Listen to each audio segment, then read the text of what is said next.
Hey everybody, welcome back to another episode of Dropkick SoCal. Alright, I'm Mooski, and, well, we all just saw Collision, didn't we? Alrighty, so today is mostly gonna be WWE news, but as y'all know, we're all talking Collision, the return of CM Punk, again, and we just gotta get through that right now. And, well, yeah, of course you're gonna start off the opening segment with Punk talking, that's all you need. Go back and watch it. And well, let's see here. I guess you could say, and let me know when I'm telling a lie, okay? Kidding. But basically, it just seemed like a promo where he says, "I'm back and I haven't changed. I'm still the best." Yeah.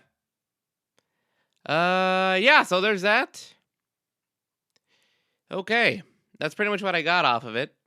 And of course, he got a grand ovation because, of course, hometown hero Chicago. You could hear some boos in there though, but still, that's Chicago. He's mostly gonna get cheered, that's for sure. But yeah, now I'm also wondering what's in the bag. Wait, no, that's 7. That's what's in the bag, or oh, it's what's in the box. My bad. Okay, incorrect reference, but whatever. So yeah, he brought out a bag and his shoes to symbolize, like, hey, I'm not lacing up my boots and leaving them in the ring, basically. And as for the bag, it looks like he might have like a. Supposedly, he never lost that championship, but yeah, that's my guess to what's in the bag. But what else is there? Speaking of that, you know what? I don't know if this could work, it works. All right, if it works, it works. Just don't put the championship on him too soon. Again, I wouldn't mind him seeing him as a champ, but again, take the time, man. Don't just boom. Especially when he came back, he had said there was a lot of young talent that he wanted to work with. Darby Allin, and Powerhouse Hobbs, and now it's like, I'm sorry, that one part, like, now you're saying mother. Sorry, now you're saying that, like, someone's gotta really, like, someone's gotta freaking, like, take that spot from you. Oh, God. I guess that was a lie way back in the day, huh? When he first came back. Oh, God. Nope, don't come at me. I don't know. I'm just kidding. Sort of.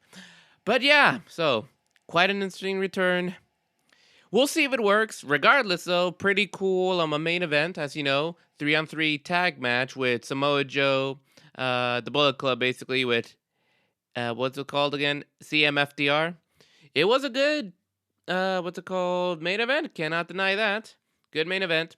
Some good matches, too. Surprisingly, Wardlow lost the TNT Championship to Luchasaurus. Wow, did not expect that. We got to see Miro come back. That was awesome, too. Quick little match. He stole a move from Sheamus. Wow. Was Miro doing that move before? I don't think he ever did. Well, I mean, maybe when he teamed up with Sheamus a little bit, right? They had that one group together? I think so. But yeah, I don't remember him seeing him do the beats of Balrag or something. Balro? Whatever, man. I can never really hear what they're clearly saying for that move. But whatever, awesome to see Miro come back. And that was an awesome match with Andrade El Idolo versus what's his name? Buddy Matthews or Buddy Murphy? I forget, Rhea's boy, his real boy, her real boy. And that was a good match. Andrade using the figure 8 from his wife, Charlotte. For those of you who didn't know, yes, they are married. And yeah, that was a good match. So overall, that's what I can remember. Good event. Let's see if things work out. Let us know what you think. Do you think it's going to work out? Do you think it's not going to work out? Boy. You know what? Just gotta see. Let's stay positive, I guess, Let's stay positive. I don't know. Let's see where this goes. But yeah. And, oh yeah. That last little bit of news that I had. What's it called? Oh, that I had wanted to say in the last episode, but I thought let's save it for today because it kind of intertwines into WWE as well, would be a good segue. Believe it or not, WWE, specifically Triple H and Shawn Michaels, they are quite interested in a young talent from AEW. My bad, don't want to go too far away. In a young talent from AEW, Hook. Believe it or not, supposedly internal sources say that Shawn Michaels, Triple H are looking at Hook and see a lot of prosperity in him. And you know what? Taz supposedly isn't against the idea either. All right, man. Like, no, that's good. As you know, Hook is Taz's son, and you just want to have as much opportunity for your child there is. Go learn here, go learn there, build up your character, build up your skills, all that stuff.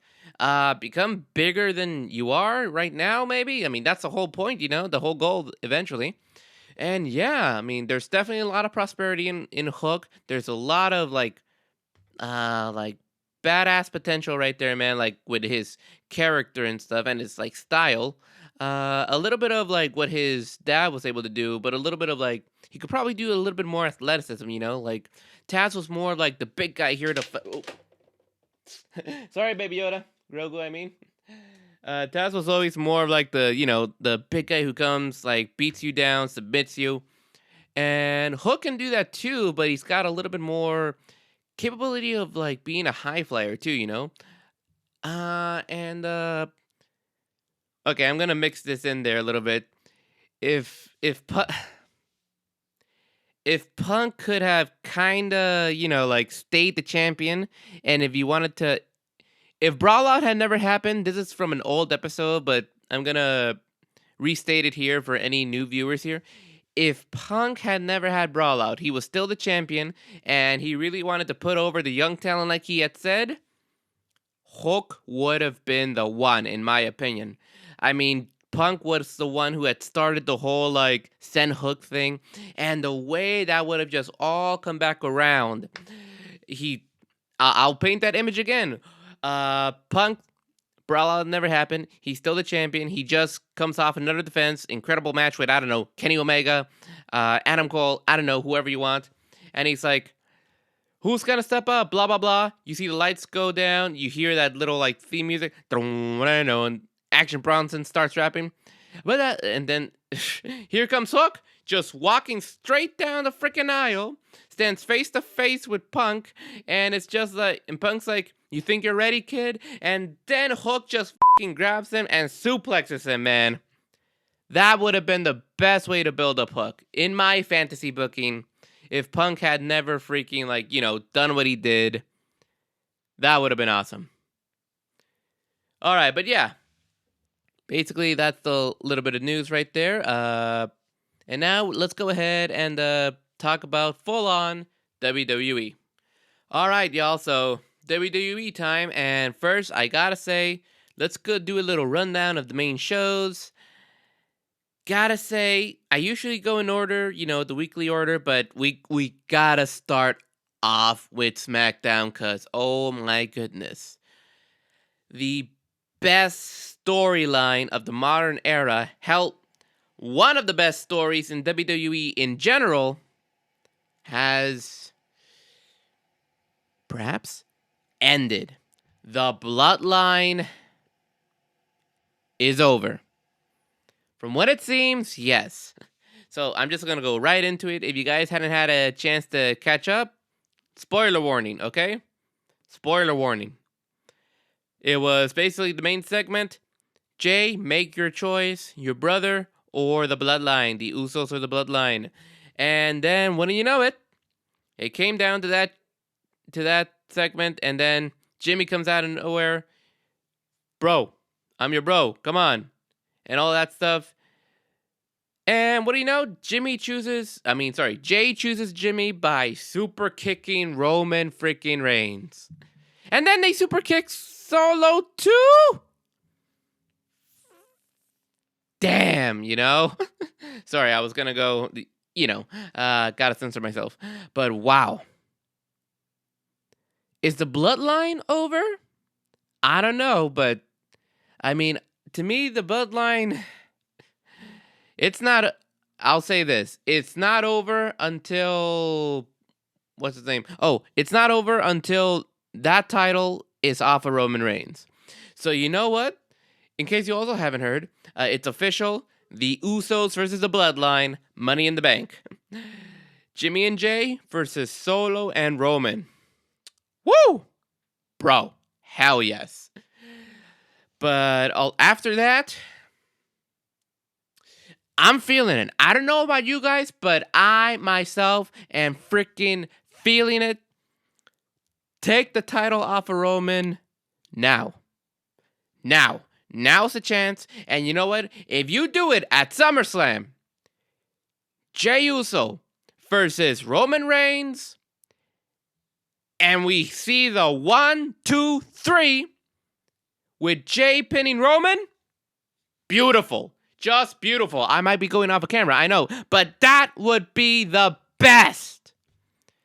Y'all have talked about how Jey was the main character in this whole thing the entire time. Well, good guys gotta win, right? Not good guy, but main guys gotta win. Screw it. Do it. Jey beats Roman. Just do it. That's all I could say. That would be a tremendous end to this absolute 3-year-long amazing story. Damn. I'm saying, honestly, I wouldn't complain. Just do it. Do it. Do it right there. Do it, WWE, you damn cowards. And then, eventually Cody comes back and finishes the story. Cool. But yeah, that's what I'm hoping for. Just do it now, just do it. But yeah, so that's the big portion of SmackDown right there. And the rest of the show was pretty great, mostly building up to, what's it called? Money in the Bank. Now, ironically, my top picks for that night lost, but so Io lost her match against Selena Vega due to interference by Bayley. You could kind of see a little bit of about to separate right there. And I'm all for it because they've been talking about Io's immense popularity. They might turn her face, and it kind of seems like it's going in that direction. Because, there's a lot of potential with Io. Did y'all see her in NXT? Damn. She's incredible. So yeah, I personally would love to see my pick, Io, wins, and we see her as the champion. That would be awesome. And as for the men's, we had LA Knight versus Santos Escobar. Oh my god, I'm so sorry. I'll turn off my cell phone right now. They're trying to get us to boo LA Knight, but it's not working. So Ray and Escobar came out there to talk about how they're going to win. Well, how Santos is going to win. LA Knight comes out and he pushes Rey Mysterio. And then Santos starts to beat him up. They have a fight, a match, But so he pushed the legendary Rey Mysterio. Highly respected throughout the world. But we know what you're trying to do, WWE. It's not going to work. We're not going to boo LA Knight. He's over. All that charisma in the world is going to get him over and just get cheered throughout, all right? So it's not going to work. You tried. So you know what? Just go for it. Make him the Money in the Bank winner.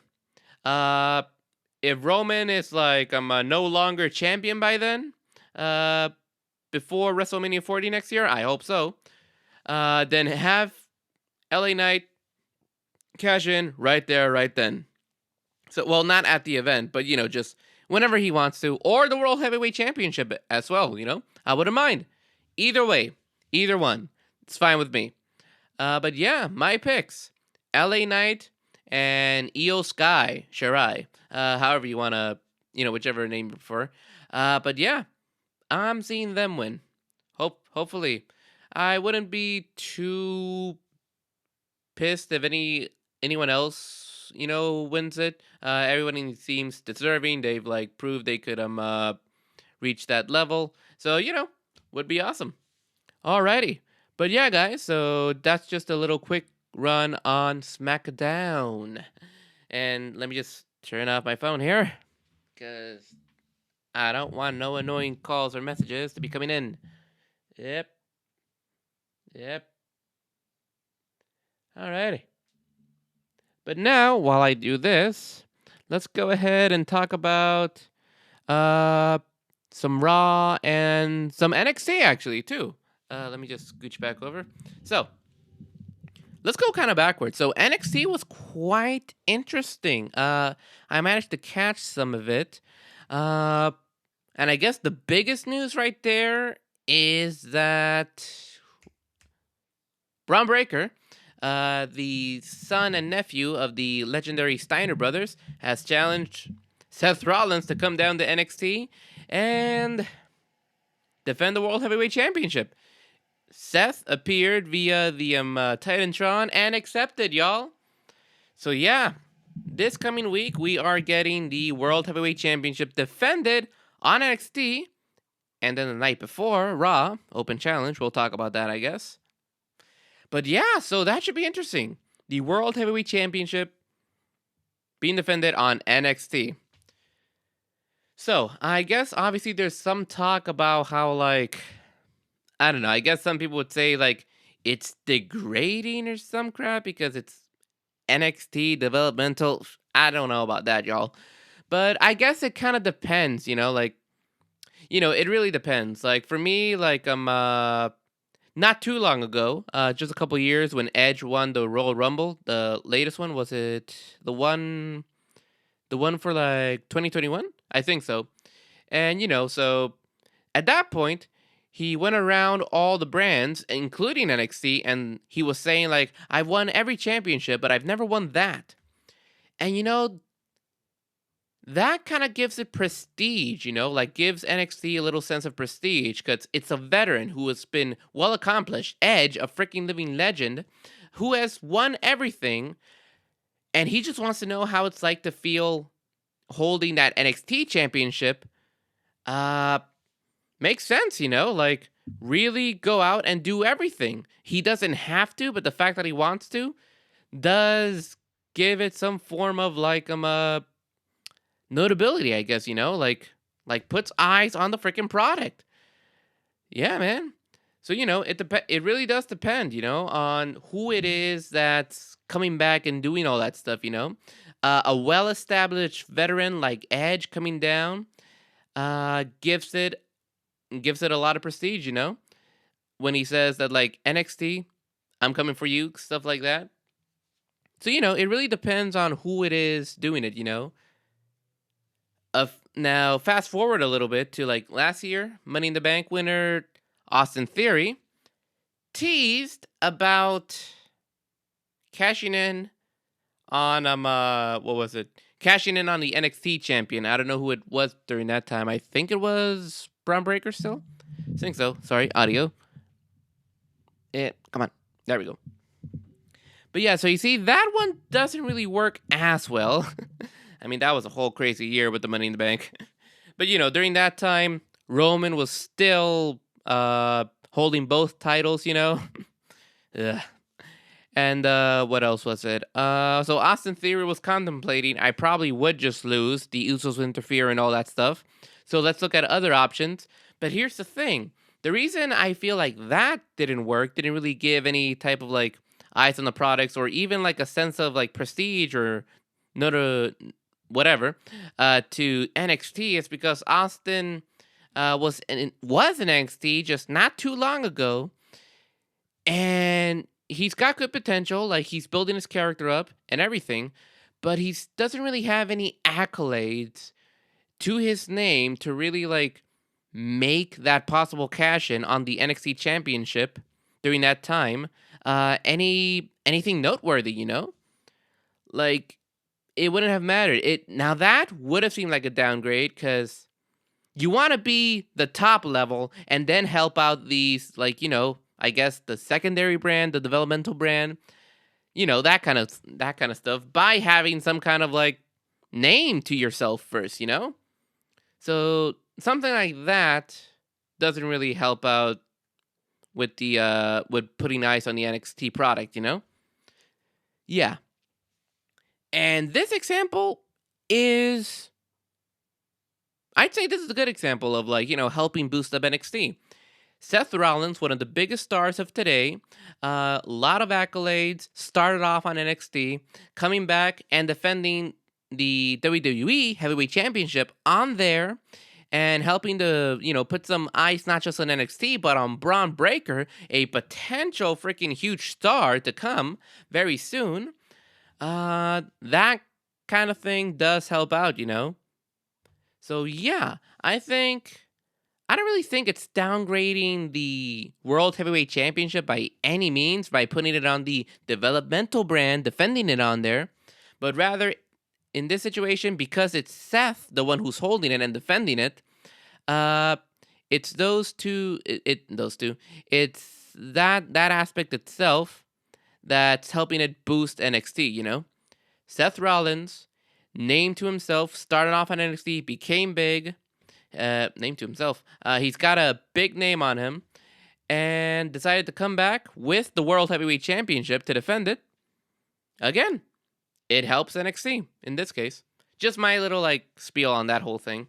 But yeah, so this week, we are getting the World Heavyweight Championship defended on NXT. Should be exciting. And with that being said, let's go over and transition to Raw.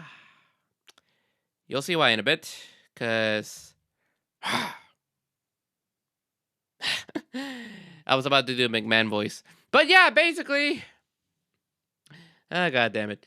It was a good Raw, but believe it or not, you could smell a little bit of the stench of none other than Vincent Kennedy McMahon. Yeah, I don't even want to do the impression right now. All right, so let's just get down to business. It was a good Raw, but like I said, you could still feel the little presence of McMahon being right there. So, he is still putting in some last minute changes remotely, not being on gorilla position, thank goodness. But yeah, he's still making changes here and there. Still not a big deal, and the people backstage, from the talent to the staff, prefer it that way.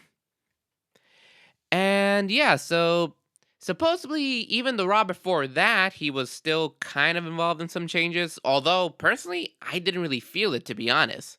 I did not feel it at all. This week, I did. I think we all did, Oop, let me fix this up a little bit here. There we go.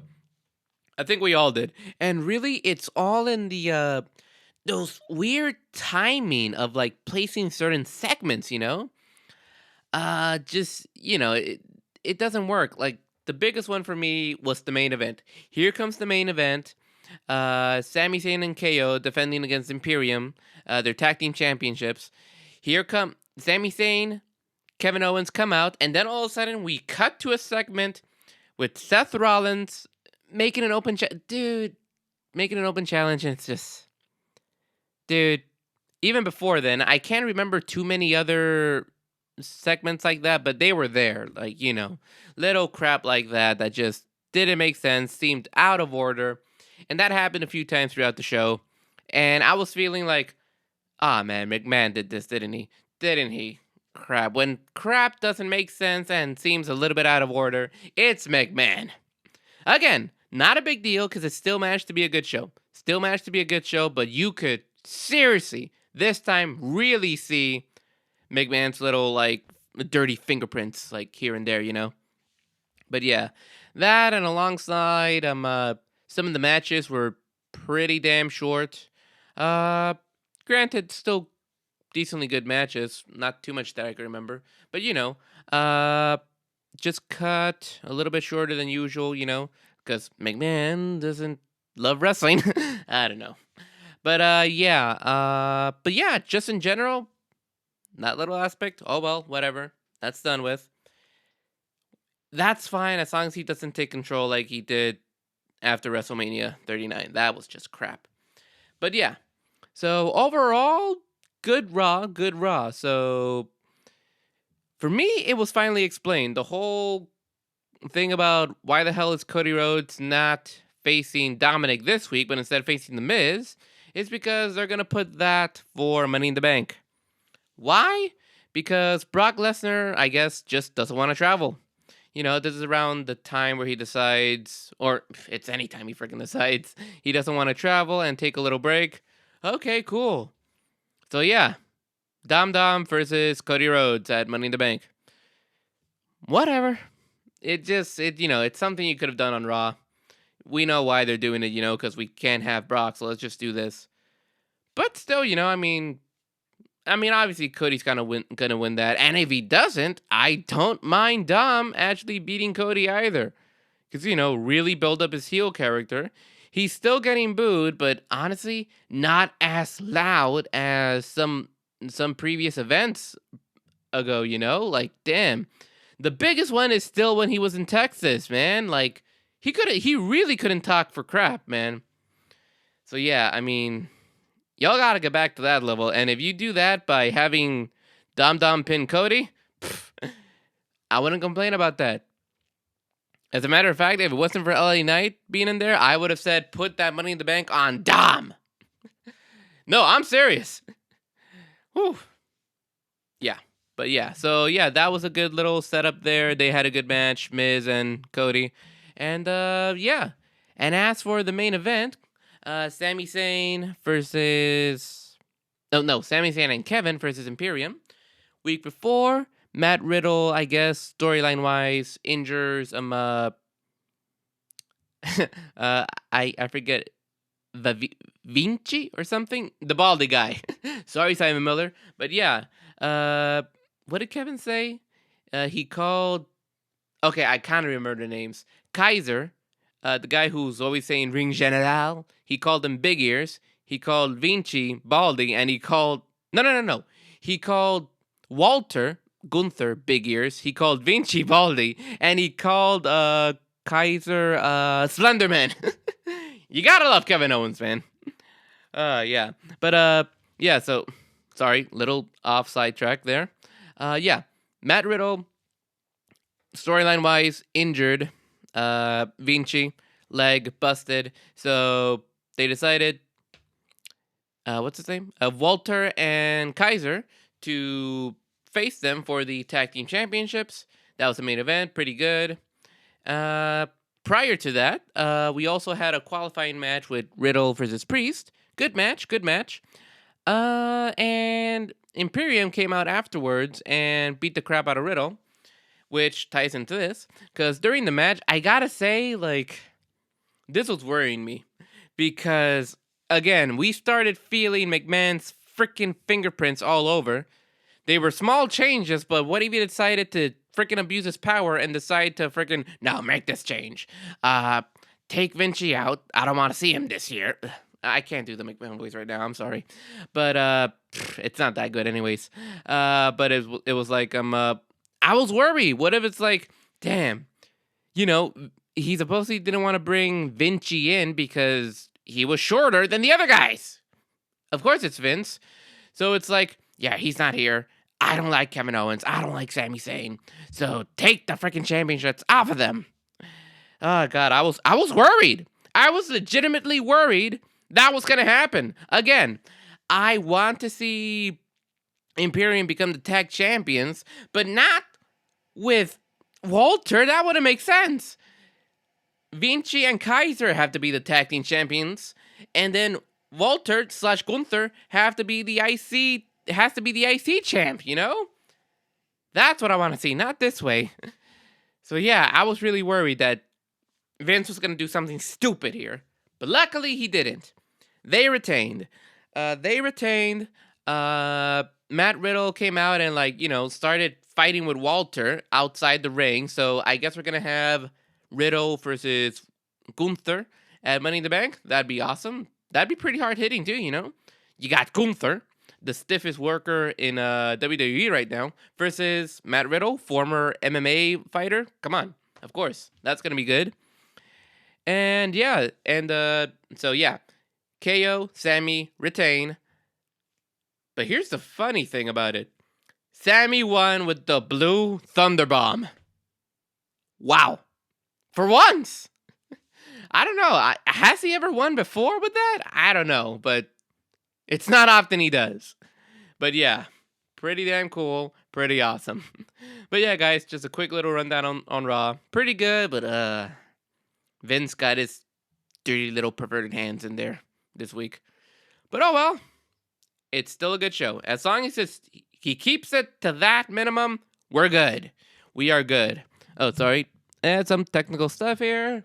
Blah, blah, blah. Did y'all enjoy Raw? Sorry, I'm super close to the mic right now. Let us know. But now we are going to talk just some quick news to come out from the world of WWE. One of them being Io Sky, because of the immense popularity she's getting. Face turn. Have her win Money in the Bank. I'm calling it. I hope so. I mean, there's no other better choice, man. Again, they're all deserving, but it's got to be Io. It's got to be Io. Especially one of the things that really motivated the top guys to push her is that ovation she got in Puerto Rico, yo. Órale. Yeah, and what else? Oh, speaking of like standing ovations, somebody else in Puerto Rico who got one was Carlito, and believe it or not, supposedly Carlito has signed with WWE. That's cool. So, he might be doing something. It might be a Legends deal or something. Will he wrestle? I don't know. He's in great shape, so I wouldn't be surprised to see him wrestle again. That'd be awesome. So, gotta wait and see what is the deal with Carlito signing, if he really did, with WWE. Is he going to come back and wrestle? Help lead the LWO? I don't know, but it should be awesome seeing Carlito back. And speaking of coming back, wow, really good transitions this week. They are thinking of getting somebody to come back for Money in the Bank. It's in England, the UK, and who better than the guy who headlined last year's huge UK show, Clash at the Castle, than Drew McIntyre. It would make sense, But again, he just became a U.S. citizenship, and believe it or not, as y'all know, my mama, she is a pro wrestling fan herself. I told her about this, and that's her pro wrestling crush, Drew McIntyre. That's a joke. That's why me and Carlos, and even I still do, we call him my dad. Funny. But yeah, supposedly you have to wait quite an amount of time for like your passport and stuff to come once you finally do it. So he might just be waiting for that. But again, there's also that talk about like disagreeing between like story and character and just contracts and all that stuff. So yeah, we'll see. I mean, we have some confirmation from Ridge Holland. He did an interview with Cultaholic, I believe, in which he said, you're definitely going to see Drew coming back. It's just a matter of time. I guess they're buddies and whatnot. But yeah, so would be perfect timing if you could get Drew to come back and make a appearance at Money in the Bank. It's in the UK. Probably one of your biggest UK stars right now in the WWE. What else am I going to say? And you know what? I know mi mama, she might hate it, but I got to say, make Drew the heel. You want to give him a fresh new direction here, convince him to stay, make him a heel, and have him beat somebody. It doesn't have to be Seth, but just somebody down the line, and hold that new World Heavyweight Championship. If you really want him to stay and not go to AEW, you got to give him something. At least a short little run with that World Heavyweight Championship. If you don't want him to go. But yeah. There is that. And let's see here. Sorry, guys. This is so professional of me. Always checking up on the technical stuff. Actually, yeah, I'm checking some notes here. We're pretty much good. That's just some news coming out of WWE and a quick rundown on all the shows. The biggest one, guys, Bloodline versus Usos. Money in the Bank. It's happening. I'm not sure if I already mentioned that, but it's happening. Boy.